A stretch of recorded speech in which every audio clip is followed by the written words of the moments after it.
बोला पुंडलिक वरदा हरी विठ्ठल श्री ज्ञानदेव तुकाराम पंढरीनाथ भगवान की जय।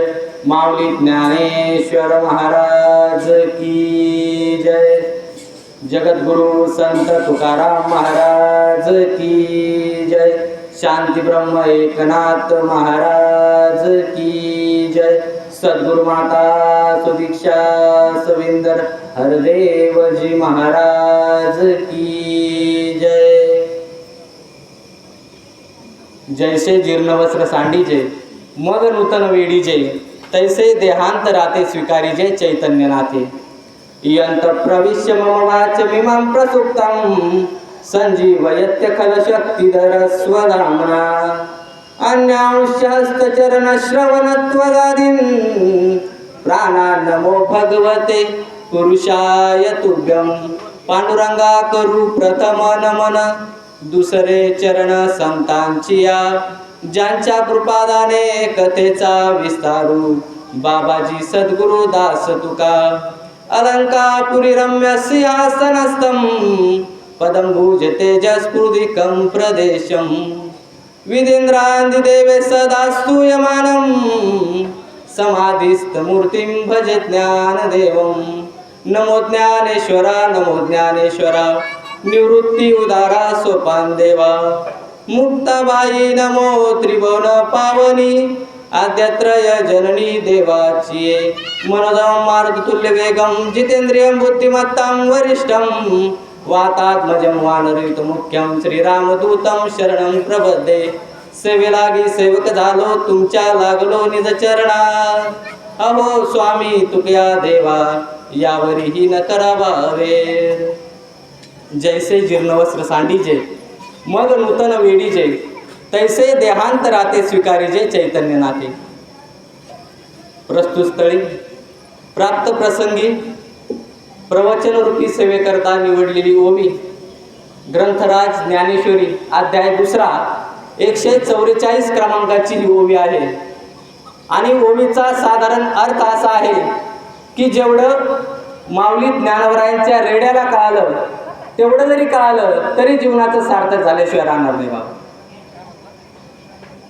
ओवीचा अर्थ असा आहे की ज्याप्रमाणे मनुष्य जीर्ण झालेले वस्त्र, खराब झालेले वस्त्र, मळालेले वस्त्र टाकून देतो, फाटलेले वस्त्र टाकून देतो आणि नवीन वस्त्र परिधान करतो, त्याचप्रमाणे हा जीवात्मा देखील एका शरीरातून दुसऱ्या शरीरामध्ये प्रवेश करत असतो।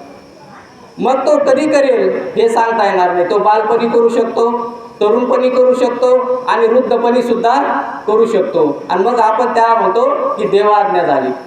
देवानं आज्ञा दिली की आता हे शरीर जीर्ण झालेलं आहे, हे शरीर आता कामाचं राहिलं नाही, वृद्ध झालेलं आहे, या शरीराच्या मार्फत तुला आता कोणतंही काम करता येणार नाही, म्हणून तू हे शरीर आता सोडून दे आणि दुसरं शरीर परिधान कर, असा या ओवीचा साधारण अर्थ आहे। प्रवचन रूपी सेवेला सुरुवात करण्यापूर्वी अल्पसा परिहार देणं अनिवार्य आहे, तथा तो गरजेचा सुद्धा आहे। आपण या ठिकाणी निमित्तानं जमलो आहोत। या सेवेचं निमित्त म्हणजे स्वर्गीय पुरुषोत्तम रिमाजी राजे भोसले यांचे प्रथम पुण्यस्मरण या निमित्तानं खऱ्या अर्थानं ही सेवा माझ्या वाट्याला आली। खरं तर सद्गुरू माता सुदीक्षाजी महाराज यांची कृपा आहे आणि तुम्हा सर्व मायबापांचा कृपा आशीर्वाद म्हणून या ठिकाणी या पुण्यस्मरणाच्या निमित्तानं खऱ्या अर्थानं ही सेवा वाट्याला आली। पूर्वजन्मीचं काहीतरी संचित म्हणावं, पूर्वजन्मीचं काहीतरी पुण्य म्हणावं म्हणून असा योग या ठिकाणी माझ्या वाट्याला आला। जन्मोजन्मी आम्ही बहुपुण्य केले तेव्हा या विठ्ठलने कृपा केली आणि तुम्हासारख्या मायबापांच्या समेत या ठिकाणी बसण्याचा बोलण्याचा योग प्राप्त झाला। खऱ्या अर्थानं या पुण्यस्मरणाच्या निमित्तानं या ठिकाणी बोलतोय आणि या परिवारामध्ये पुरुषोत्तम बाबा यांच्या पश्चात त्यांच्या पत्नी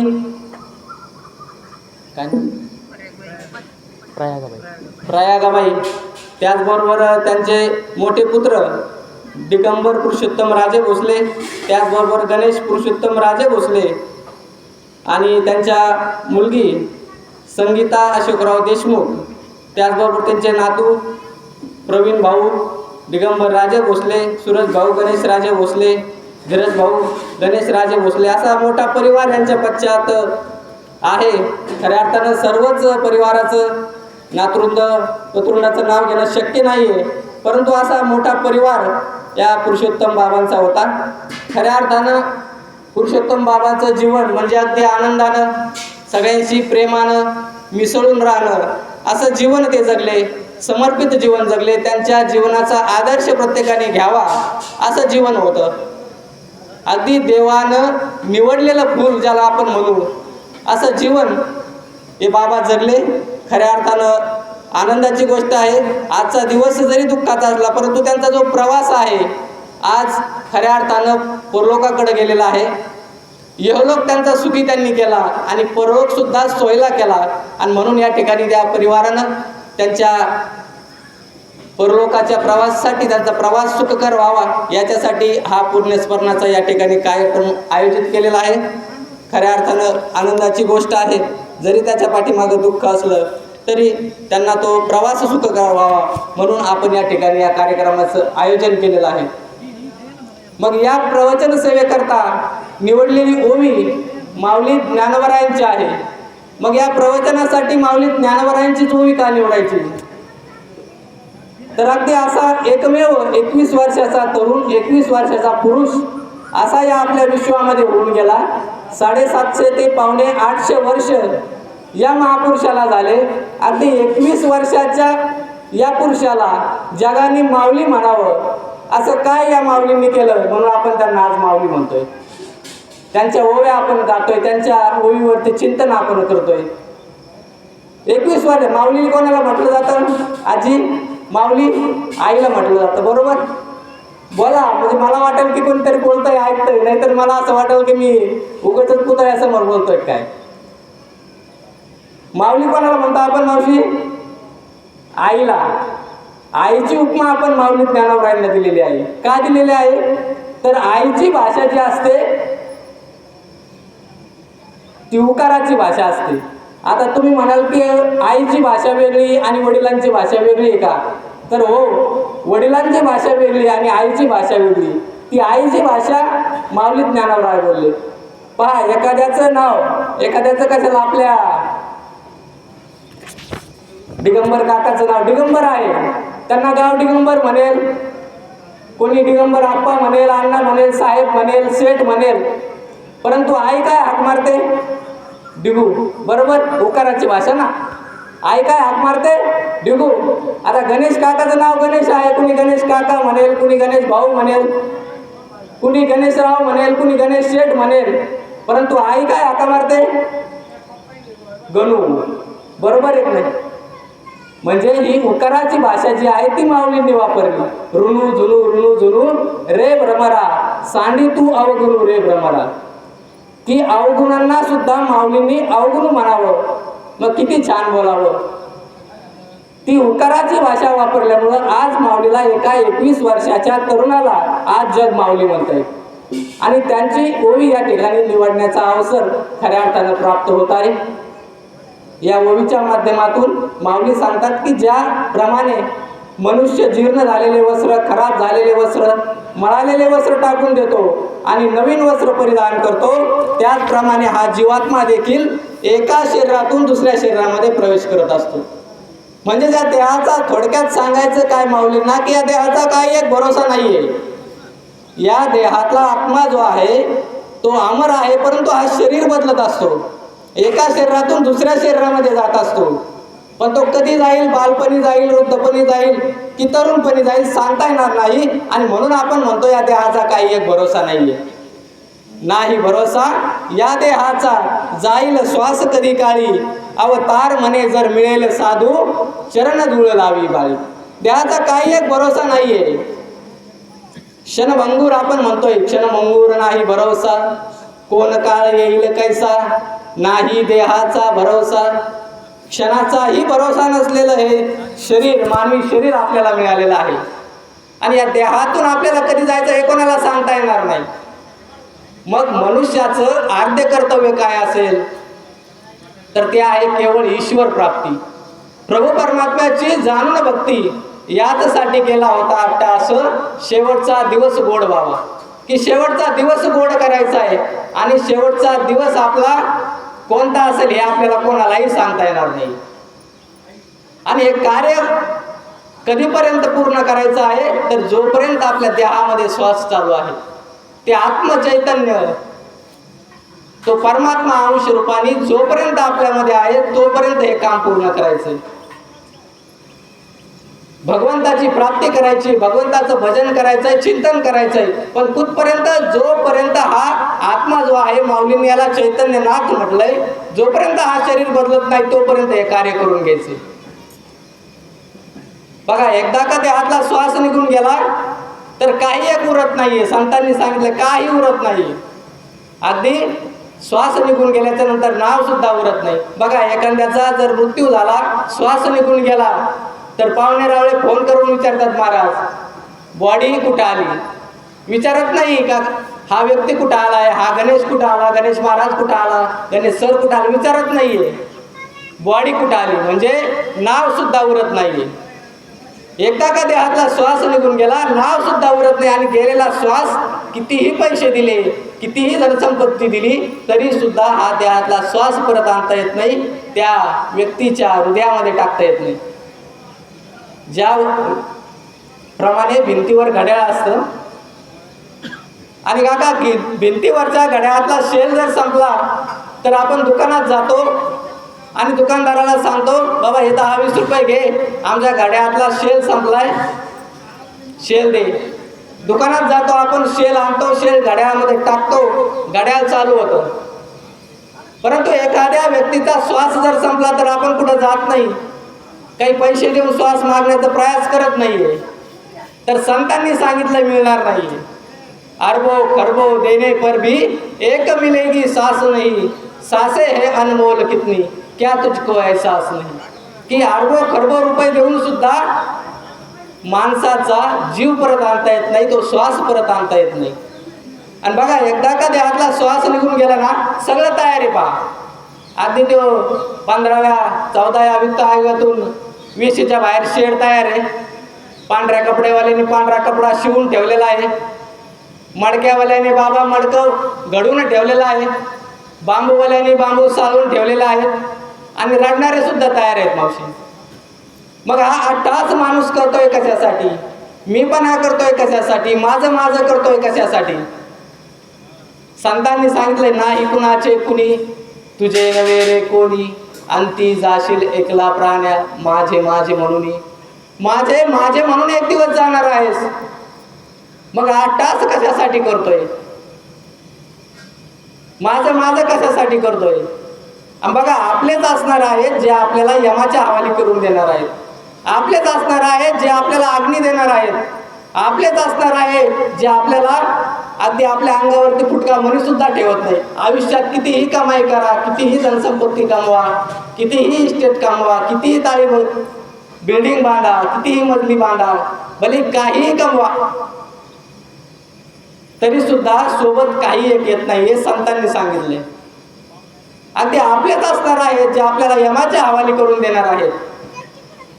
अगदी पहा, एखाद्याचा अंत्यविधी चालू असतो आणि त्या अंत्यविधीमध्ये चालू असताना त्या मृत शरीर जे असतं, त्या शरीराच्या हातामध्ये जर एखादी अंगठी राहू द्या, एखादी कानात बाळी राहू द्या, तर रडता रडता कोणतरी म्हणून हातात बोटात बाळी फार शो, हातात अंगठी फार शोभून दिसत होती, कानात बाळी फार शोभून दिसत होती, रडता रडता म्हणते. आणि मग ते शेजारच्या पाहुण्याच्या लक्षात येत आहे, कानात बाळी राहिली वाटतं, हातात अंगठी राहिली वाटतं, ते काढून घेते. यमाची या हाती बांधून या देती, आभूषणे घेती काढून, फुटका मणी सुद्धा आपल्या बरोबर येत नाहीये. मग आपण आयुष्यभर नुसतं माझं माझं का करतोय? जे आपण करायला आलोय, जे साध्य करायला आलोय, ते सोडून आपण इतरत्र भटकत राहतोय. जी गोष्ट आपल्याला सोबत घेऊन जायची नाहीये, ती गोष्ट आपण कमवण्याचा प्रयास करतोय. जे सोबत न्यायचं आहे तेच माणूस पाठीमागे ठेवतोय, आणि जी माया रूपी जाळ आहे, जी माया आहे, ते कमवण्याच्या पाठीमागे लागतोय. आपल्याला सोबत न्यायचं आहे भगवंताचं नाव, माणुसकी, प्रेमभाव. बघा, प्रेमाने आयुष्यभर माणूस जर वाढला, पुरुषोत्तम बाबा प्रेमाने आयुष्यभर वागले, आता ते गेल्याच्या नंतर त्यांची कीर्तीच मागे उरणार आहे पा. आमच्या सूरज भाऊने त्यांनी अगदी या पत्रिकेवर सुद्धा सुंदर वाक्य लिहिलंय पहा. एक तुकाराम महाराजांच्या अभंगाचं चरण, तुका म्हणे एका मरणेची सरे, उत्तमची उरे कीर्ती मागे उरणार आहे. त्यांनी जे धनसंपत्ती कमवली, त्यांनी जे इस्टेट कमवली, याचा विचार न करता त्यांनी कमवलेली माणुसकी जी आहे, त्यांनी कमवलेले जे कर्म आहेत, चांगली वागणूक आहे, ते सोबत जाणार आहे, त्याचं पाठीमागं नाव उरणार आहे. आणि म्हणून माणूस या सर्व गोष्टी सोडून, भगवंताचं चिंतन करून, भगवंताचं भजन सोडून माणूस नुसता धावतोय पहा. अगदी जन्मापासून ते मरेपर्यंत माणूस धावतोय. जन्माला आल्यापासून आपण दिवसभर सकाळ उठल्यापासून तर संध्याकाळपर्यंत पळतोय माणूस. पण त्याचा प्रवास कोणत्या दिशेने चाललाय हे मात्र माणसाच्या लक्षात येत नाही. बचपन से लेकर कफन तक दौड़ रहा है आदमी, दौड़ते दौड़ते दम तोड़ रहा है आदमी. 2 रोटी 4 लंगोटी बटोर रहा है आदमी, ये क्या कर रहा है आदमी. माणूस धावतोय पण त्याचा प्रवास जो चालू आहे ना, तो स्मशानाच्या दिशेने चालू आहे, मरणाच्या दिशेने चालू आहे.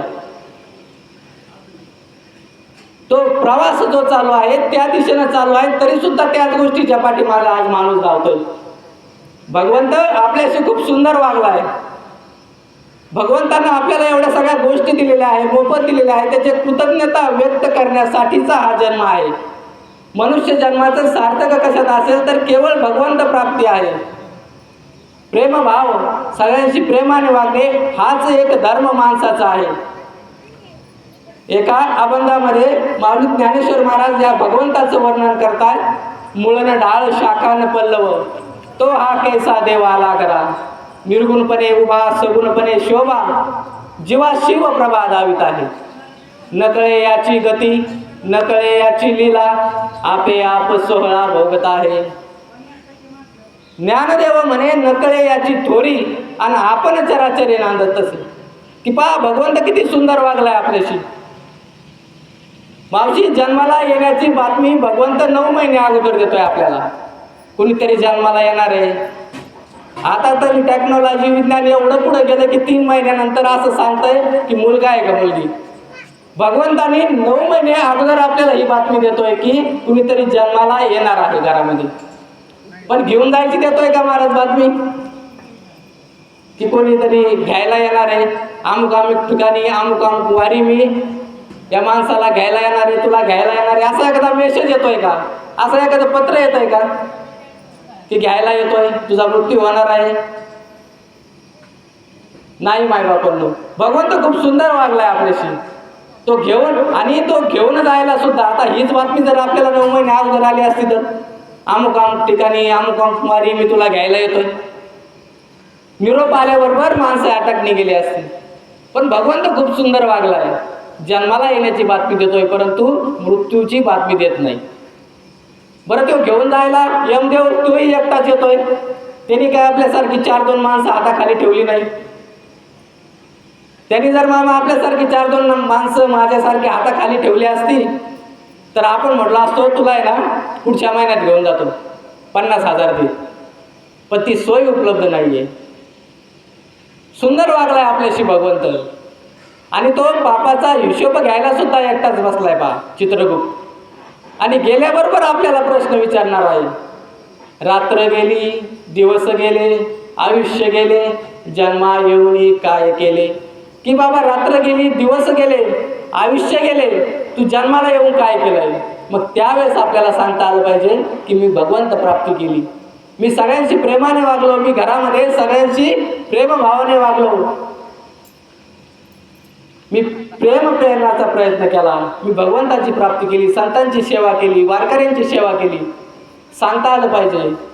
मनुष्य जन्म मुळात याचसाठी मिळालेला आहे आणि त्याचं सार्थक आपल्याला करायचं आहे. खऱ्या अर्थानं बाबानं ते जन्माचं सार्थक केलं. घरामध्ये अगदी गोकुळ फिरवलं, गोकुळ तयार केलं. घरामध्ये मुलं असतील, नातवंड असतील, चांगले संस्कार देण्याचा प्रयत्न पुरुषोत्तम बाबाने घरामध्ये केला. मुलं असतील, आज नाही तर बघा या आपण विश्वामध्ये जगामध्ये असे काही असंख्य लोक आहेत की त्यांचं भावामध्ये पटत नाही. जावामध्ये पटत नाही, गावाचं पटत नाही. पण हा परिवाराकडे जर पाहिलं तर अगदी एकोपा आपल्याला दिसतो. अगदी भाऊ असतील, चुलत भाऊ असतील, पुतणे चुलते असतील, अगदी प्रेमाने वागत आहे. ते संस्कार देण्याचं काम या बाबांनी केलेलं आहे. आणि म्हणून आज त्यांचं नाव आपण घेतोय, त्यांची कीर्ती आपण गातोय. अगदी काही लोकांनी कंपाऊंडच्या घराच्या भिंती एवढ्या उंच बांधल्या, 8-8 फूट. का तर सकाळी उठल्याच्या नंतर भावाचं तोंड पाहायचं नाही, भावाचं तोंड दिसू नये. पण या परिवाराचं त्याच्या विरुद्ध आहे. भावामधलं प्रेम आटूत आहे, प्रेमाने राहत आहेत, प्रेमाने बोलत आहेत. खऱ्या अर्थानं ती शिकवण. कारण माणूस आपल्या मुलांना जसे संस्कार देतो तसे मुलं वागत असतात. एक ओवी सुद्धा सुंदर आहे, एक वडील जे करीती तया नाव धर्म ठेवीती, ते ऐर अनुष्ठिती सामान्य सकळ. की आपण आपल्या घरामध्ये ज्या प्रकारचं वर्तन, ज्या प्रकारच्या सवयी सातत्यानं बिंबवत असतो त्याचं अनुकरण आपलं पाल्य करत असतो. मग आज हा जो परिवार आपल्याला दिसतोय ना, प्रेमाने वागताना, प्रेमाने बोलताना, याला कोणीतरी रुजू केलंय. याचं बीज कोणतं तरी चांगलं असल्यामुळं. कारण जे आपण पेरू ते उगवतंय, पेराल तेच उगवतंय. गहू पेरून आजी हरभरे उगवत नाही आणि बाजरी पेरून ज्वारी उगवत नाही. जे पेराल ते उगवतंय. म्हणून बाबांनी जे पेरलंय ना ते आज उगवतंय. अशा परिवाराचा आदर्श घेणं आज खऱ्या अर्थानं गरजेचं आहे. त्यांच्याकडे पाहून आपल्याला त्यांचं जीवन जसं सुंदर होतं, त्यांच्यासारखं आपण आपलं जीवन व्हावं असा आदर्श आपण त्यांच्याकडून घेऊ शकतो. मानवी जीवन जगत असताना सहसा आपण 2 पद्धतीमध्ये जीवन जगत असतो. कधी कधी आपण जीवात्मा म्हणून जीवन जगतो, तर कधी कधी आपण परमात्म्याच्या माध्यमातून महात्मा बनण्याचा प्रयत्न करत असतो. प्रवाह याच पद्धतीने वाहतो. काही लोक जीवात्मे आहेत, काही लोक महात्मे आहेत, तर काही लोक परमात्मे आहेत. महाराज म्हणतात की एकाला या ठिकाणी यावं लागतं, दुसऱ्याला आणावं लागतं, तर तिसऱ्याला यावंच लागतं. एक वर्ग असा आहे जो केवळ जीवन जगतो, दुसरा वर्ग असा आहे तो जगवतो, आणि तिसरा वर्ग असा आहे तो जागवतो. केवळ जीवन जगतो त्याला माणूस म्हणतात. अज्ञानाच्या तिमिरामध्ये कितीही पाप पुण्य करा, सज्जन म्हणून जगा, दुर्जन म्हणून जगा, चांगल्या मार्गाने प्रवास करा, वाईट मार्गाने प्रवास करा, तरी सुद्धा जो जगवतो तो परमात्मा आहे. आणि तिमिरातून जागा करतात ते संत आहेत, महात्मा आहेत. प्रवास हाच आहे. जगणे हा जीवाचा बाण आहे, जगवणे हा देवाचा बाण आहे, आणि जागवणे हा संतांचा बाण आहे. मग तुम्ही किती सत्कर्म करा, दुष्कर्म करा, काहीही करा. डोगरे महाराजांची भाषा आहे, तुम भगवान को मानो या ना मानो, लेकिन दुनिया का मालिक तुम्हें मानता है, क्योंकि वो जानता है कि बिलंदर मैंने ही बनाई हुई दुनिया में रहता. तुम्ही देवाला माना अगर नका मानू, काही फरक पडत नाही. आपल्यासारख्या 4-2 लोकांनी देवाला मानलं काय आणि नाही मानलं काय, काही फरक पडत नाहीये. परंतु जन्म मिळाला कशासाठी? तो श्वास आपल्यामध्ये रुजू आहे, तो भगवंताचा अंश आपल्यामध्ये आहे. आपण या मनुष्य जन्माचं सार्थक कशात आहे, मनुष्य जन्माचं उद्दिष्ट काय आहे, हे जर आपण या जन्मामध्ये येऊन साध्य केलं नाही तर जन्म फुकट गेल्यासारखं आहे असं संत म्हणाले. बघा, किती धनसंपत्ती कमवली, किती इस्टेट कमवली, किती प्रॉपर्टी कमवली, म्हणजे जन्म मरण परंपरा संपणार आहे. महाराज किती मजली घर बांधलं म्हणजे जन्म मरण परंपरा संपणार आहे. बाबा किती धनसंपत्ती कमवली, किती इस्टेट कमवली, म्हणजे जन्म मरण जी परंपरा आहे जन्माची, पुन्हा पुन्हा जन्माला येणं, पुन्हा पुन्हा मरणं, ही परंपरा संपणार आहे. तर कदापि संपणार नाहीये. जन्म मरण परंपरा जर संपवायची असेल तर आपल्याला भगवंताची प्राप्ती करणं गरजेचं आहे, भगवंत चिंतन करणं गरजेचं आहे, आणि ते तोपर्यंत करणं गरजेचं आहे. माऊली महाराज, जोपर्यंत या शरीरामध्ये श्वास चालू आहे, जोपर्यंत हा परमात्मा आहे, अंश रूपाने आपल्यामध्ये आहे, प्रत्येकाच्या घटामध्ये बसलेला आहे तो ईश्वर आत्मतत्व रूपाने. ममैवांश जीवलोके जीवभूता सनातना मनाशष्टानी इंद्रियानी प्रकृतीस्थानी कर्षती. ईश्वर सर्वांमध्ये आहे. ईश्वराचा अंश जो आहे तो सर्व प्राणी मात्रामध्ये आहे, आणि या अनुषंगाने हे विश्व जे आहे भाऊ आहे. पण ते कार्य आपल्याला कुठपर्यंत करायचंय? माऊली म्हणतात, जोपर्यंत हा श्वास चालू आहे, जोपर्यंत हे शरीर जीर्ण होत नाही तोपर्यंत हे कार्य करून घ्यायचं आहे. एक ओवी सुद्धा आहे सुंदर की जो मज होय अनन्य शरण त्याचे निवारे मी जन्म मरण या लागी शरणांगता शरण्य मीच ऐकू. की जो मला अनन्य भावाने भगवंत म्हणतायत की जो मला अनन्य भावाने शरण येईल त्याचे जन्म मरण मी चुकवेल. जो मज होय अनन्य शरण त्याचे निवारी मी जन्म मरण. जर जन्म मरणाचा फेरा चुकवायचा असेल तर भगवंताची प्राप्ती करणं गरजेचं आहे. मरणाची भीती पहा प्रत्येकाला आहे. प्रत्येक जणाला, प्रत्येक व्यक्तीला, प्रत्येक प्राणी मात्राला मरणाची भीती आहे. असा कोणता प्राणी नाही की तो जन्माला आलाय त्याला मरणाची भीती नाही आहे. प्रत्येकाला मरणाची भीती आहे. परंतु ते जन्म मरण जर चुकवायचं असेल तर संत म्हणाले की भगवंताला शरण जा, अनन्य भावाने शरण जा. सर्व धर्मान परित्यज मामेकं शरणं व्रज अहम त्वा सर्व पापेभ्यो मोक्षयिष्यामि मा शुचा. की हे अर्जुना सर्व धर्माचा त्याग करून तू त्या ईश्वराला शरण जा की ज्याच्या कृपा प्रसादाने परमशांती व शाश्वत असे परमधाम तुला प्राप्त होईल. त्या भगवंताला शरण जाणं गरजेचं आहे. जीवन जर सुखमय करायचं असेल, सुंदर करायचं असेल तर भगवंत प्राप्ती करणं गरजेचं आहे. जन्माच्या सोहळ्यापासून तर मृत्यूच्या सोहळ्यापर्यंत जो प्रवास केला जातो त्याचं नाव जीवन आहे. आणि माणसाला बघा जन्माला आलं तर आनंद वाटतो, परंतु जर मेलं तर आनंद वाटत नाही. पण संतांनी दोन्ही गोष्टीलाही संतांनी आनंद मानायचं सांगितलं. सोहळा म्हटलंय संतांनी. जिस मरने से जग डरे मेरे मन आनंद मरने से ही पाहिये पूर्ण परमानंद. ज्या मरण्याला जग घाबरतंय ना, संत म्हणाले त्या मरण्याचा आम्हाला आनंद आहे. का तर ते ईश्वराचं बोलावणं आहे. ज्याप्रमाणे भगवंत जन्म देतो त्याप्रमाणे हे मृत्यू जे आहे, देवाज्ञा जे आहे, हे भगवंतानं बोलवलेलं आहे, देवाने आज्ञा दिलेल्या आहे आणि म्हणून आम्हाला त्याचा आनंद आहे. जन्मही सोहळा आणि मरणही सोहळा संतांनी म्हटलंय. जुने कीर्तनकार एक दृष्टांत सांगायचे की एक व्यक्ती केटर्सकडे गेला आणि केटर्स म्हणजे भांड्याच्या दुकान, जे भाड्याने आपण भांडे आणतो त्या दुकानात गेला आणि सांगितलं की बाबा माझ्या घरी पाहुणे जेवायला येणार आहे. पूर्वी लोकांकडे ताट तांब्या नसायच्या, आत्ता पत्रवाळ्याची सिस्टीम निघाली, परंतु पूर्वी नसायच्या. पूर्वी केटर्सकडून भांडे आणावे लागायचे. तर एक व्यक्ती केटर्सकडे गेला म्हणजे दादा 50 पाहुणे येणार आहेत उद्या, तर आम्हाला भांडे पाहिजे होते, भाड्याने भांडे द्या. केटर्स म्हणे काय हरकत नाही, दुकानात त्यासाठी आहे, काय लागतंय सांगा म्हणे. म्हणे मला 50 ताटं द्या स्टीलचे, 50 तांबे द्या, 50 वाट्या द्या, जा म्हणे घेऊन. त्या आणल्या वाट्या. ते पाहुणे रावळे जेवण करून गेले आणि दुसऱ्या दिवशी हा दृष्टांत जो आहे हा जुना जो कीर्तनकार आहे, जुने कीर्तनकार सांगायचे म्हणून मी तुम्हाला या ठिकाणी सांगतोय. ते भांडे त्याने आणले, पाहुणे जेवून गेले, दुसऱ्या दिवशी भांडे नेऊन द्यायला गेला तर जे 50 त्यांनी ताटं नेले होते त्या केटर्सचं काम असतं, देताना मोजून देणार, घेताना मोजून घेणार, सगळ्यांना माहिती. त्यानं ते मोजले तर ताटं 50 होते, तर ते मामा 60 भरले. 50 ताटं नेले होते, 60 भरले. वाट्या 50 नेल्या होत्या, 55 भरल्या. तांबे 50 नेले होते, 65 भरले.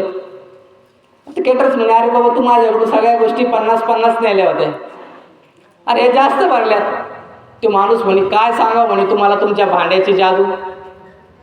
अहो तुमच्या भांड्यामध्ये एवढी जादू आहे म्हणे, हे भांडे काल आम्ही धुतले, पडवीत वाळू घातले आणि काय सांगा तुम्हाला हे रात्रीतून भांडे मिळाले. तो भांड्यावाला केटर्स मला येडा दिसतो या, काही पण बोलतोय. त्याला वाटलं की जाऊ द्या आपलाच फायदा आहे, 50 भांडे नेले ते 65 मिळाले. भांडे ठेवून घेतले, ते माणूस निघून गेला. मध्ये 2-3 महिने निघून गेले बाबा आणि 2-3 महिन्याने हा माणूस पुन्हा त्या केटर्सकडे म्हणे दादा आता गेल्याबरोबर या केटर्सने ओळखलं त्याला. आता भांडे ज्याने कमी नेले जास्त आणून दिले तो माणूस गिरायक ते ओळखीचं राहिलं. गेल्यावर तो या बसा बसा काय पाहिजे, त्याने काही नाही भांडे पाहिजे नव्हते म्हणे, पुन्हा पाहुणे येणार आहे जेवायला. केटरर्स खुश झालं म्हणे काय हरकत नाही, घेऊन जा तुम्हाला, कुठं नाही म्हटलंय भांड्याला. ते नाही आता काय आहे की आता भांडे पाहिजेत, पण आता जरा VIP पाहुणे येणार आहेत, चांगले मोठे मोठे पुढारी पाहुणे येणार आहेत, मग आता ह्यावेळेस ना जरा सोन्याचे चांदीचे भांडे पाहिजे होते. काय हरकत नाही म्हणे, त्याला अनुभव आता जुना चांगला, घेऊन जा म्हणे भांडे. काय लागतंय म्हणे, सोन्या चांदीचे ताटं द्या म्हणे 50. ठीक आहे, दिले. सोन्याच्या वाट्या द्या म्हणे 50, दिले. स्टीलचे तांबे द्या, दिले. घेऊन आला, पाहुणे जेवले. दुसऱ्या दिवशी पुन्हा भांडे नेऊन द्यायला गेला. केटरचं काम असतं भांडे मोजून द्यायचं, मोजून घ्यायचं. त्यानं भांडे मोजले तर चांदीचे जे 50 ताटं होते 50 नेले होते, आता 40च भरले.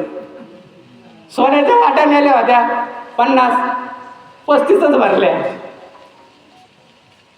तांबे नेले होते स्टीलचे 50, 45च भरले. ते अरे बाबा हे कमी आहे. अरे तू माझ्याकडून 50 नेले होते, कमी भरले. तुम्ही काय सांगा म्हणे तुमच्या भांड्याची जादू. अहो काय भांडे म्हणे तुमच्या जादूचे. भांडे नेले, भांडे सगळं कार्यक्रम उरकला जेवणाचा, भांडे धुतले, पडवीत वाळू घातले, आणि काय सांगा म्हणे त्यातले काही भांडे मेले ना. तेवढे असे कसे मरते म्हणे. अरे काही सांगतोय, भांडे कुणा मरत असते का. तेवढे मागच्या वेळेस जसे व्यालते ना तसे आता मेले म्हणे. सांगायचा भावार्थ असा आहे की माणसाला जन्माला आलं की आनंद वाटतो आणि मेलं की दुःख वाटतं. पण संतांनी दोन्हीलाही उत्सव म्हटलंय. जिस मरने से जग डरे मेरे मन आनंद, मरने से ही पाहिये पूर्ण परमानंद. की मरणालाही 16 संतांनी म्हटलंय. त्या मरणाचा उत्सव आपल्याला करायचा आहे. आणि म्हणून साधू संतांनी उपदेश केलेला आहे की जोपर्यंत तुमच्याकडे वेळ आहे बाबा, गेलेली वेळ परत येत नाही. जोपर्यंत तुमच्याकडे वेळ आहे तोपर्यंत ते कार्य करून घ्या. जोपर्यंत आपण म्हणतोय ना हायतवर घ्या मजा करून, असे ग्रामीण भाषेतले लोक म्हणतात. मग जोपर्यंत आहे तोपर्यंत त्याची प्राप्ती करायची आहे की जेणेकरून आपलं पाठीमागं नाव उरल. संतांनी, साधू संतांनी जागा करण्याचं काम केलंय. मुळात मनुष्य जन्माचं सार्थकच त्याच्यात आहे. मनुष्य जन्म याचसाठी आपल्याला मिळालेला आहे, त्या देवाची प्राप्ती करण्यासाठी मिळालेला आहे. आणि ते जर आपण साध्य केलं नाही तर हेलपाटा झाल्यासारखं आहे. आपण नाही का एखादं काम करण्यासाठी पैठणला गेलो आणि ते काम न करताच मागं आलो. घरच्यांनी विचारलं हे कामाला गेले होते, हे काम आणायला गेले होते, वस्तू आणलीच नाही. आणि आपण जर म्हणलो माझ्या लक्षातच नाही राहिलं, पैठणला गेलो, पिशवी घेऊन गेलो, पण मित्रमंडळी भेटले, बोललो निघून आलो. या जन्माचं सार्थक कशात आहे, आपण या जन्मामध्ये कशासाठी जन्माला आलो आहोत हे आपल्याला जाणून घ्यायचं आहे, हे साध्य करायचं आहे. आणि म्हणून संतांनी आपल्याला जागा करण्यासाठी असे ग्रंथ लिहून ठेवलेले आहेत की बाबांनो, तुम्ही हा मनुष्य जन्म तुम्हाला अगदी मोठ्या भाग्याने मिळालेला आहे. 84 लाख योनी फिरून हा मनुष्य जन्म मिळालेला आहे. एक एक योनी कोटी कोटी फेरा तेव्हा लागे वारा मानवाचा. अगदी 84 लाख योनीमध्ये आपण जन्म घेतला आधी, आणि आता या मनुष्य जन्मामध्ये आपल्याला जन्म मिळालेला आहे. मग याचं सार्थक आपल्याला करून घ्यायचंय. आणि याचं सार्थक कशात आहे तर ईश्वराची प्राप्ती करण्यात आहे, भगवंत प्राप्ती करण्यात. ते आपले माणूस पावली किती प्रचंड प्रगती करतोय माणूस. बघा ना, अगदी माणूस चंद्रावर गेलाय, मंगळावर गेलाय, इतकी प्रगती केली माणसाने. चंद्रावर गेलाय मामा, परंतु शेजारी असलेल्या चंद्रकांत नावाच्या माणसासोबत आपले प्रेमाचे संबंध जोपासू शकला नाही. मंगळावर गेलाय माणूस, परंतु शेजारी राहत असलेल्या मंगल नावाच्या बाईसोबत आपले प्रेमाचे संबंध आपण टिकून ठेवू शकलो नाही. संतांनी आपल्याला तो उपदेश केलाय की बाबांनो, तुमचा जन्म हा नुसतं जगणं, खाणं, पिणं याच्यासाठी नाहीये. बहुत सकृते नरदेह लागला, भक्ती विन गेला अधोगती. तुम्हाला हा जन्म कशासाठी मिळाला आहे? नुसतं खाण्यापिण्यासाठी जर मिळाला असेल तर इतरत्र प्राणी असतील, पक्षी असतील, ते सुद्धा खाणं पिणं त्यांचं चालू आहे. जनावर सुद्धा खातायत, पितायत, त्यांचा सुद्धा संसार होतोय. मग तुमचं असं कोणतं उद्दिष्ट आहे मनुष्य जन्मामध्ये की जे तुम्हाला साध्य करायचं आहे? मनुष्य जन्म कशासाठी मिळालेला आहे? मी कोण, आलोय कुठून आणि मला जायचंय कुठं याचा शोध घेण्यासाठी हा मनुष्य जन्म मिळालेला आहे. बघा, प्रत्येकाला तक्रार करण्याचा अधिकार आहे, प्राण्याला नाही आहे. प्राण्याला काही अधिकार दिलेले आहेत, जगणं, खाणं, पिणं, झोपणं या सर्व गोष्टी संसारही ते करतायत प्राणी पक्षी, परंतु तक्रार मात्र त्यांना करता येत नाही. बघा, एखादं कुत्रं गाडीला धडकलं आणि मरण पावलं, त्या ठिकाणी 2-4 कुत्रे येतात, ते पाहतात आणि ते पोलीस स्टेशनला जात नाही माणसासारखं की अमुक पाहुण्याला, अमुक आमच्या नातवंडाला ह्या गाडीने धडकलं, तक्रार करत नाहीत ते.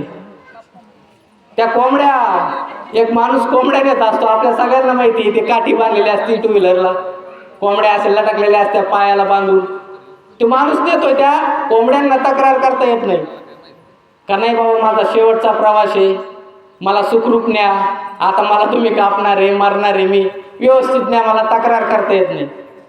पण माणूस असा आहे की तो तक्रार करतोय, आयुष्यभर तक्रार करत राहतोय. एवढंच काय, माणसाबद्दलच नाही तर भगवंताविषयी सुद्धा माणसाची तक्रार असते.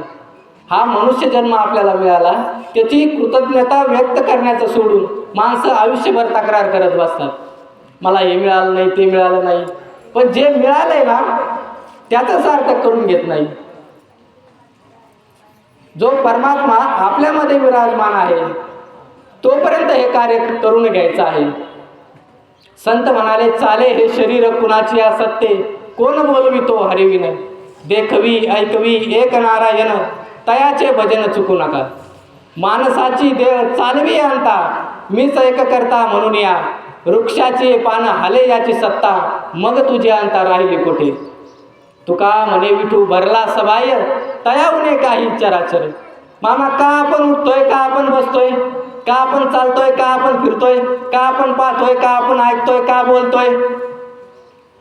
तुम्ही म्हणाल मला तोंड आहे म्हणून मी बोलतोय, मला हात आहे म्हणून मी कार्य करतोय, मला पाय आहेत म्हणून मी चालतोय, मला डोळे आहेत म्हणून मी पाहतोय, मला कान आहेत म्हणून मी ऐकतोय. मग असं जर असेल तर मृत शरीराला सुद्धा या सगळ्या गोष्टी आहेत. असं असेल तर मृत शरीराला सुद्धा डोळे आहेत, तो का पाहू शकत नाही. असं असेल तर मृत शरीराला सुद्धा कान आहेत, तो का ऐकू शकत नाही. असं असेल तर मृत शरीराला सुद्धा तोंड आहे, तो का बोलू शकत नाही. असं असेल तर मृत शरीराला सुद्धा पाय आहेत, तो का चालू शकत नाही. का तर त्यातली ती शक्ती निघून गेलेली आहे, त्यातलं ते तत्व निघून गेलेलं आहे, त्यातला तो अंश निघून गेलेला आहे, त्यातला तो राम निघून गेलेला आहे. आणि तो राम आपल्यामध्ये आत्मतत्व रूपाने अजूनही विराजमान आहे. आणि म्हणून आपण चालतोय, बोलतोय, हिंडतोय, फिरतोय, पाहतोय, ऐकतोय. संतांनी ते सांगण्याचा प्रयास केलेला आहे. नाहीतर मामा, पाय तर टेबलाला सुद्धा आहे, हात तर खुर्चीला सुद्धा आहे, पण त्या पायाने काही करता येत नाही. तोंड तर बाटलीला सुद्धा आहे, कपाला सुद्धा कान आहे.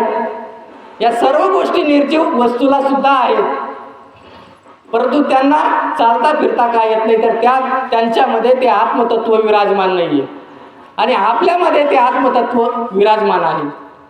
पापापासून मुक्तता हवी असेल, देवाची प्राप्ती हवी असेल तर भगवंताला शरण जाणं गरजेचं आहे, ती भगवत प्राप्ती करणं गरजेचं आहे. तमेव शरणं गच्छ सर्व भावेन भारत, तत्प्रसादात परां शांती स्थानं प्राप्यसी शाश्वतम. तया अहम वाचा चित्तांग, देऊन्या शरण रिग, महादती का गांग रिगाले जैसे. मग तयाचे प्रसादे स्वरूप शांती प्रमदे, कांतू होऊन या स्वानंदे स्वरूप शिरमशी. की अर्जुना, तू सर्व भावाने ईश्वराला शरण जा, की ज्याच्या कृपा प्रसादाने परम शांती व शाश्वत असे परमधाम तुला प्राप्त होईल. पापातून तुझी मुक्तता होईल, तुझा यलोक सुखी होईल आणि परलोक तुझा सोयला होईल. म्हणून तू भगवंताला शरण जा. कारण ज्या ठिकाणी आपल्याला जायचंय, कारण मी म्हणजे शरीर नाही आहे, मी म्हणजे आत्मा नाही आहे, तर मी म्हणजे शरीर नाही तर आत्मा आहे.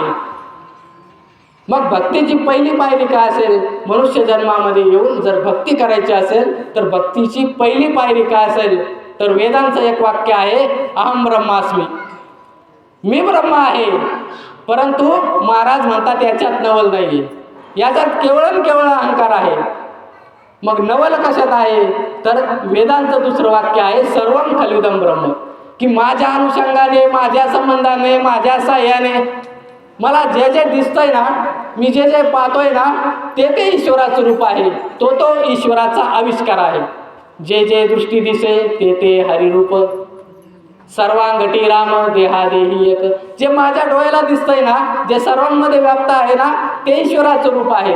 आणि त्या अवस्थेपर्यंत प्राप्त व्हायचं असेल तर भगवंत प्राप्ती करणं गरजेचं आहे. भगवंताची ओळख करून भगवंत संतांच्या सानिध्यामध्ये जाणं गरजेचं आहे. संतांकडून ते वचन आपण ऐकणं गरजेचं आहे. असा दरबार, या दरबारामध्ये संतांचं चिंतन, संतांचं वचन, भगवंताचं चिंतन करणं गरजेचं आहे. मनुष्य जन्म फुकट जावा असं जर फुकट जाऊ नये असं वाटत असेल तर भगवत प्राप्ती करणं गरजेचं आहे. ईश्वर प्राप्ती करणं गरजेचं आहे. आणि कधीपर्यंत करणं गरजेचं आहे तर माऊली म्हणाले जैसे जीर्ण वस्त्र सांडीचे. जोपर्यंत हा आत्मा शरीर बदलत नाही त्याच्या अगोदरच हे कार्य करून घ्यायचं. एकदा का शरीर या देहातला आत्मा निघून गेला मग काही एक करता येत नाही. संतांनी आपल्याला वारंवार उपदेश केलाय, सांगितलंय ओव्याच्या माध्यमातून, अभंगाच्या माध्यमातून, पण आपलं मात्र त्याच्याकडे लक्ष नाही आहे. आपण कानाआड शब्द टाकतोय. एखाद्याचा अंत्यविधी सुरू असतो आणि अंत्यविधी सुरू असताना एक ब्राह्मण देवता एक श्लोक म्हणत असते पंचरत्न गीतेतील, सर्व जन्माच्या शेवटी मनुष्य जन्म पावे पाटी, या परी उत्तम किरीटी म्या रचिलीच नाही. की भगवंत अर्जुनाला सांगतायत की अर्जुना, मी मनुष्याची निर्मिती केली आणि इतरत्र कशाचीही निर्मिती मी केली नाही. अर्जुना, मी मनुष्याची निर्मिती केली आणि माझी निर्मिती मी थांबवली. अर्जुना, मी मनुष्याची निर्मिती केली आणि माझी हत्यारे मी बाजूला ठेवली. आणि ही कलाकृती मला एवढी आवडली, एवढी भावली की मी पुन्हा पुन्हा या मनुष्य जन्मामध्ये अवतार धारण केलेले आहेत. म्हणजे देवालाही हेवा वाटावा असा हा मनुष्य जन्म तुम्हाला आम्हाला मिळालेला आहे. आणि याचं सार्थक करून घे असं ब्राह्मण देवता कोणाला सांगते? त्या मृत पडलेल्या शरीराला अंत्यविधी चालू असताना. मग त्या शरीराला ती ब्राह्मण देवता सांगते हे सगळ्या गोष्टी, की त्या मृत शरीराच्या आजूबाजूला जे जिवंत शरीर उभे आहेत त्यांना सांगते बाबा, जिवंत शरीराला. त्याला सांगून काय उपयोग आहे की बाबा तुझ्या जीवनाचं सार्थक करून घे? त्याला तर ऐकायला येत नाही. परंतु जे आजूबाजूला जे लोक थांबलेले आहेत, मंडळी थांबलेले आहेत, की बाबांनो, त्यांना ही ब्राह्मण देवता सांगत असते की बाबा हा तर गेलाय, यानं तर जीवनामध्ये देवाची प्राप्ती केली नाही, अध्यात्म केलं नाही, परमार्थ केला नाही, परंतु तुमच्याकडे अजून वेळ आहे, तुम्ही ते करून घ्या. आणि म्हणून ती ब्राह्मण देवता तुम्हा या सर्व शरीराला सांगत असते. परंतु बाबा आपण आपलं लक्ष नसतं, मागून आलंय, पुढे चाललंय काहीतरी. प्रत्येक गोष्टीला काही ना काही संतांनी लावून ठेवलेलं आहे, प्रत्येक गोष्टीला.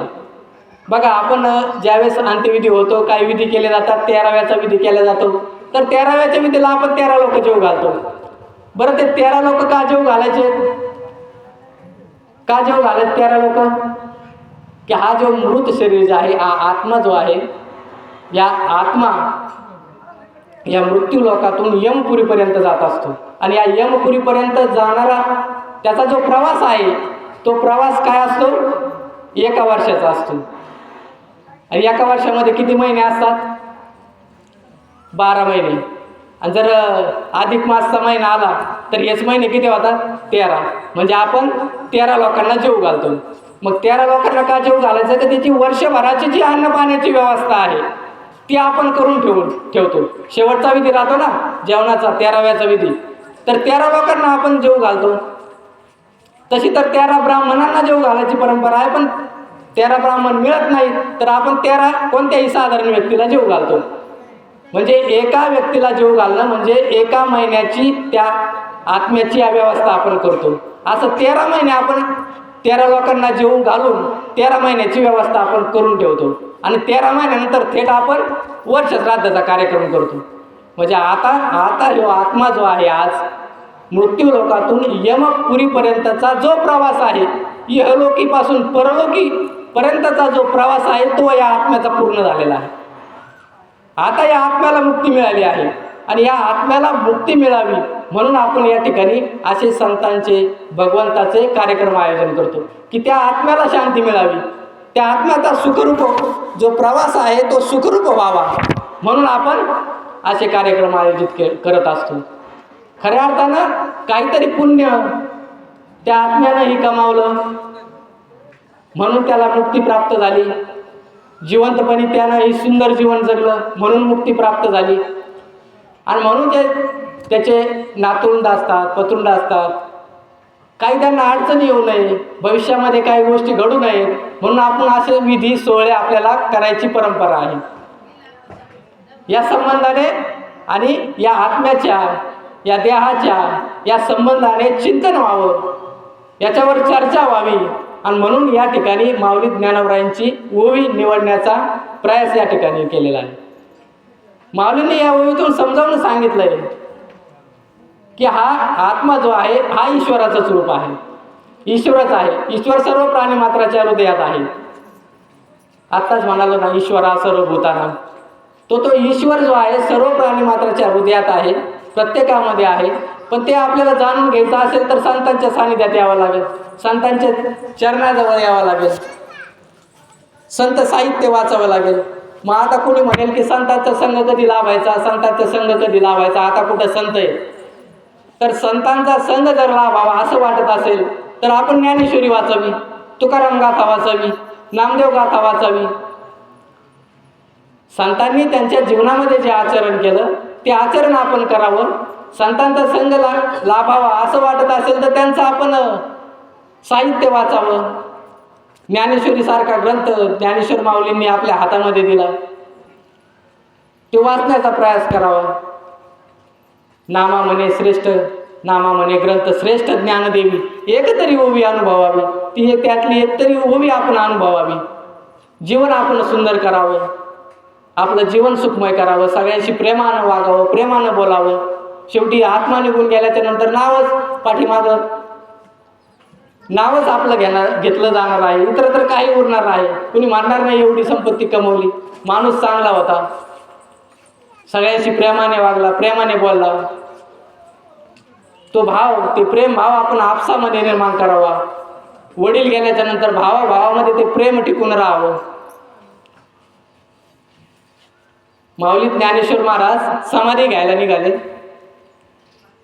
तर निवृत्तीनाथ रडायला लागले. जवळच नामदेव महाराज होते, सोबत नामदेव महाराज म्हणाले, अहो निवृत्तीनाथा, असे असंख्य तारे आकाशामध्ये येतात, लवलवतात, निघून जातात, चमकतात, निघून जातात, आकाशाला त्याचं काय? निवृत्तीनाथ म्हणतात, नामदेवा, ज्ञाना माझा शिष्य आहे, ज्ञानाचं आणि माझं नातं कालही होतं, आजही आहे आणि उद्याही असणार आहे. पण भाऊ म्हणून जे सगुण रूप पाहायला मिळतंय ना, ते आता यापुढे मिळणार नाही, म्हणून डोळ्यात पाणी आलं.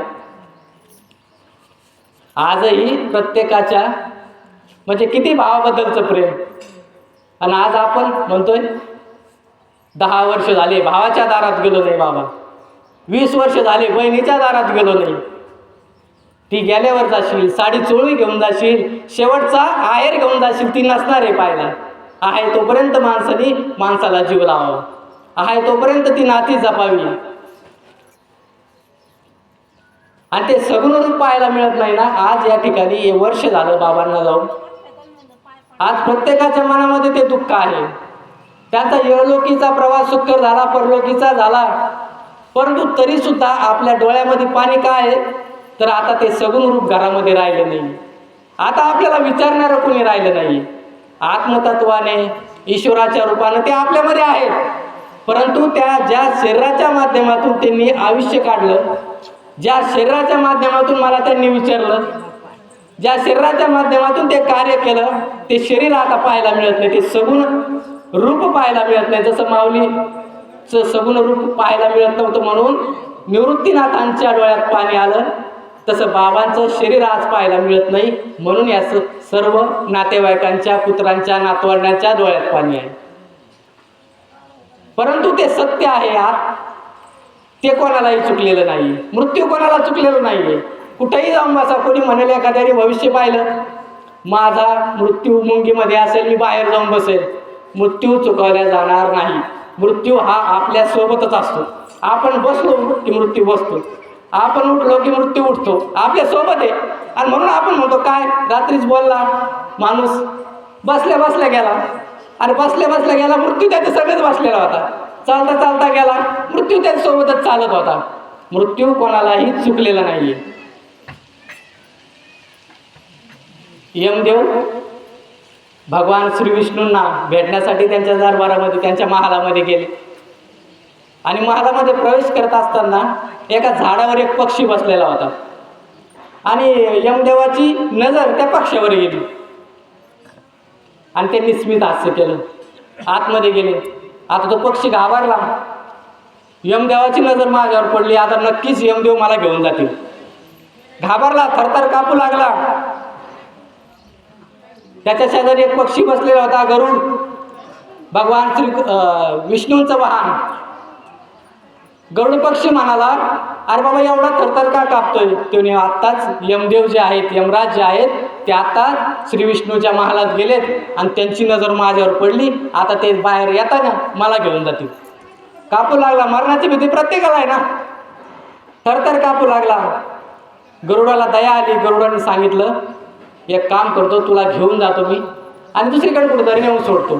तुला भीती वाटते ना मृत्यूची. त्याने पंखावर बसवलं गरुडानं आणि हिमालयात सोडून दिलं. आता हिमालयात सोडून दिलं. पुन्हा काही क्षणामध्ये तो गरुड त्या झाडावर पुन्हा येऊन बसला.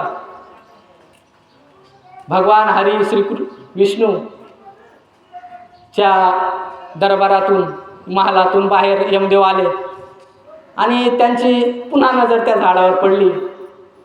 आणि त्यांनी शब्द वापरला, विधात्याची आघात लीला आहे असं म्हटल्याच्या नंतर त्या गरुड पक्षाला जे आहे, त्या गरुडाला चिंता पडली आणि विचारलं की यमदेव तुम्ही असं का म्हणालात की विधात्याची जी लीला आहे ती आघात आहे? तर त्यावर यमदेव म्हणाले, तो पक्षी जो या ठिकाणी बसलेला होता त्याला मी पाहिलं आल्या वेळेस आणि माझ्या मनामध्ये प्रश्न निर्माण झाला की याचा मृत्यू हिमालयामध्ये आहे आणि हा पक्षी तरी इथं बसलेला आहे. मग आता याच्या मृत्यूचं ठिकाण आणि याच्या शरीराचं ठिकाण एकत्र कसं येईल असा विचार मी करीत होतो. आणि तू बरं झालं, गरुडाला सांगितलं. म्हणाले यमदेव की बाबा तू बरं झालं त्याला हिमालयाला सोडलं, त्याचा मृत्यू तिथं होता आणि मी त्याचंच वाट पाहत होतो की त्याची वेळ आणि काळ कधी एकत्र येईल. त्या गरुडाला दुःख वाटलं, उगाच सोडलं. परंतु याच्या दृष्टांताच्या पाठीमागचा सिद्धांत असा आहे की मरण कुणालाही चुकलेलं नाही. प्रत्येकाला मरायचे. जन्माला आलेला प्रत्येक माणूस मरणार आहे. चारी वाणी चारी खाणी 84 लक्ष जीव योनी. जन्मा आले तितके प्राणी मृत्यू पावती. जन्माला आलेल्या प्रत्येक प्राण्याला मरायचं आहे. म्हणून तो अट्टहास कशासाठी करायचा आहे, मीपणा कशासाठी करायचा आहे, ते भांडणं कशासाठी करायचे, तो वाद कशासाठी घालायचा आहे. संत म्हणाले, नाही कुणाचे कुणी तुझे नवे रे कोणी, अंती जाशील एकला प्राण्या माझे माझे म्हणून. माझे माझे म्हणून एक दिवस जाणार आहेस ना, मग अट्टहास कशासाठी, मीपणा कशासाठी? बरं मागं काही उरणार नाहीये. भलाही 2 कोटीचं घर बांधा, त्या 2 कोटीच्या घरामध्ये 2 लाखाचा आंघोळीचा टप तयार करा, विकत आणा. परंतु शेवटची आंघोळ कुठं घातली जाणार आहे? रस्त्यावरच घातली जाणार आहे. स्लॅबचं घर बांधा, बंगला बांधा, 2 कोटीचा बांधा, 4 कोटीचा बांधा, परंतु शेवटी अंत्यविधी कुठं होणार आहे? तर वेशीच्या बाहेरच्या पत्र्यात होणार आहे. ते सत्य संतांनी जाणलं आणि म्हणून ते जागृत करण्याचं काम संतांनी केलेलं आहे. वारंवार आपल्याला साधू संतांनी जागृत केलंय. भीती दाखवली नाही आपल्याला मरणाची. मरणाची भीती प्रत्येकाला आहे पहा, परंतु संतांनी भीती नाही दाखवली. आणि मग या मरणाची भीती जर बाळगायची नसेल तर आपल्याला काय करावं लागेल? तर जन्म मरण परंपरा संपवावी लागेल. मरणाची भीती प्रत्येकाला आहे पहा. एकाला झोपला की संध्याकाळी भयानक स्वप्न पडायचे आणि तो व्यक्ती एका महाराजांकडे गेला. महाराज सांगतात महाराजांकडे गेला आणि महाराजांना म्हणाला, महाराज संध्याकाळी 10 वाजता झोपलो की 12 वाजेपर्यंत चांगली झोप येते, 12 वाजता संध्याकाळी भयानक स्वप्न पडतात, मग आरबळून उठतो आणि मग रात्रभर झोप लागत नाही. काहीतरी विलाज करा, काहीतरी अंगारा द्या, काहीतरी धुपारा द्या, काहीतरी औषध द्या. महाराज म्हणे दवाखान्यात जा. नाही मग दवाखान्यात गेलं तरी काही फरक पडत नाही. सगळं केले म्हणे दवाखान्यात, सगळे पालथे घातले, शेवटी तुमच्याकडे आलो म्हणे, काहीतरी विलाज करा तुम्हीच. आता महाराज म्हणे याला काय विलाज करावा बाबा, याच्या कुठं नादी लागावं. महाराज म्हणे एक काम कर, झोपल्याच्या नंतर भयानक स्वप्न पडतात ना, झोपल्याच्या नंतर पडतायत ना, तर मग याच्यावर उपाय काय आहे? याच्यावर उपाय काय आहे? झोपायचंच नाही. झोपल्यावर स्वप्न पडतायत ना, मग याच्यावर उपाय काय, विलास काय, औषध काय? तर झोपायचंच नाही. तसं जर मरायचं नसेल तर काय करावं लागेल? जन्मालाच यायचं नाही. आणि जन्माला जर यायचं नसेल तर काय करावं लागेल? जो मज होय अनन्य शरण त्याचे निवारी मी जन्म मरण, या लागे शरणांगाता शरण्य मीच एकू. की मी असा एकमेव आहे की तुझं जन्म मरण चुकवणार आहे, मुक्तीचा अधिकारी तुला करून देणार आहे, मुक्ती प्राप्त करून देणार आहे. आणि एकदा का त्या भगवंताची प्राप्ती केली तर मग मुक्ती हे निश्चित असते, मोक्ष निश्चित असतो. एक अभंग सुद्धा आहे, सरिता येऊन्या चढती ब्रह्मगिरी, परिज्ञानी न धरी जन्म काही, चंदनासी होय बाबुळत्व प्राप्ती, परिज्ञानी न धरी जन्म काही, जळाला कापूर मागुला प्रगटे, परिज्ञानी न शिवती जन्म काही, वारा वागुरेसी धरून कोंडुये, परिज्ञानी न धरी जन्म काही, ज्ञानी ज्ञानेश्वर मिळून गेला, जिन्या मरण्या झाला वेगळाची. माऊली म्हणतात की एक वेळ सागराला मिळालेल्या नद्या पुन्हा ब्रह्मगिरीवर परततील, पर्वतावर परततील. चंदनाला बाबळीची अवस्था प्राप्त होईल, कापूर जळून खाक झाल्याच्या नंतर पुन्हा प्रकट होईल, वाऱ्याला कुंपण करून अडवता येईल. परंतु जो ज्ञानी भक्त आहे ना, ज्यानं भगवंताची प्राप्ती केली आहे ना, त्याला जन्ममरण नाही, त्याला जन्ममरण नाहीच. या गोष्टी अशक्य होतील. एक वेळेस वाऱ्याला अडवता येईल, नदी समुद्राला मिळाली पुन्हा परत ती पर्वतावर जाईल. ह्या गोष्टी जरी शक्य झाल्या, या गोष्टी अशक्य आहेत, परंतु जरी शक्य झाल्या तरी सुद्धा ज्ञानी भक्ताला, भगवंत प्राप्ती करणाऱ्या भक्ताला जन्म मरण परंपरेमध्ये अडकावं लागत नाही. पुनरपी जननम पुनरपी मरणम पुनरपी जननी चठरे शयनम. या पुन्हा पुन्हा जन्माला येणं, पुन्हा पुन्हा मरणं, या चक्रामध्ये त्याला अडकण्याची गरज नाही. पण त्यासाठी काय करणं गरजेचं आहे? जोपर्यंत देहामध्ये श्वास चालू आहे, जोपर्यंत शरीर चालू आहे, तोपर्यंत हे कार्य करून घ्यायचं खऱ्या अर्थानं. आणि तेच सांगण्याचा प्रयास माऊली ज्ञानावराय करतात. जैसे जीर्ण वस्त्र सांडीजे मग नूतन वेडीजे, तैसे देहांतरा ते स्वीकारायचे चैतन्य नाते. या खऱ्या अर्थानं असा योग माझ्याही जीवनामध्ये आला. तुम्हा सर्व मायबापांची सेवा करण्याची संधी प्राप्त झाली. या पुण्यस्मरणाच्या निमित्तानं खऱ्या अर्थाने या ठिकाणी सर्व पाहुणे मंडळी उपस्थित आहेत, सर्व गावातील मंडळीसुद्धा उपस्थित आहेत. या सर्वांच्या साक्षीने या निमित्तानं तुम्हा सगळ्यांच्या दर्शनाचा योग या ठिकाणी मला आला. सगळ्यांची नावं मला काय माहिती नाही आहे, परंतु सगळ्यांची नावं घेतली असं समजून खऱ्या अर्थानं या सेवेचा या ठिकाणी आपण शेवट करूया. या आजची जी सेवा आहे, खऱ्या अर्थाने आमचे गुरुबंधू आदरणीय गजाननजी महाराज समिंदर यांच्या माध्यमातून आलेली ही सेवा. अर्थात इथपर्यंत माझी उंची असेल नसेल, इथपर्यंत माझी भक्ती पोहोचली असेल नसेल, तो भाग नंतरचा आहे. परंतु तुम्हासारख्या मायबापांची सेवा करण्याची संधी प्राप्त होत आहे. खऱ्या अर्थानं आनंदाची गोष्ट आहे, भाग्याची गोष्ट आहे. कृपा करा, माझ्यावरही तुम्ही कृपा करा. कारण मायबापाचा स्वभाव कसा असतो, इतक्या वेळापासून तुम्ही जवळपास तास झाला, 1 तास, एवढ्या वेळापासून तुम्ही या ठिकाणी माझ्यासारख्या बालकाला, या बालकाचे बोबडे बोल ऐकताय. तुम्ही संत माय कैवल्य सागर मोक्षाचे आगर तुम्हा जवळी, काय सिंहापुढे जम्बुगा आरळी, मोत्याच्या ओळी काही काज, कल्पवृक्षापुढे कनेरीचे झाड, समुद्राच्या पुढे ओढा काय. की तुम्ही संत मायबाप कृपावंत आहात, दयावंत आहात. तुमचा स्वभाव कसा आहे, ज्याप्रमाणे एखादं लहान मूल बोबडं जरी बोलत असलं तरी आई वडील त्याचं कौतुक करतात, त्याप्रमाणे तुम्ही माझं कौतुक केलेलं आहे. कारण तुमचा तो स्वभाव आहे. जैसा स्वभाव मायबापाचा, अपत्य बोले जरी बोबडी वाचा, तरी अधिकची तयाचा संतोष आधी. या तुम्ही सर्व संत मायबाप कृपावंत आहात, दयावंत आहात. या ठिकाणी वेळसुद्धा आपल्या वेळेवर पोहोचलेली आहे. अधिक वेळेचा सहारा न घेता शेवटी जाता जाता एवढेच म्हणेल की हेची दान दे का देवा तुझा विसरण व्हावा न लगे मुक्तीधर संपदा संत संग देई सदा संत संग देई सदा. एकदा शेवटचं चिंतन करूया, भजन करूया.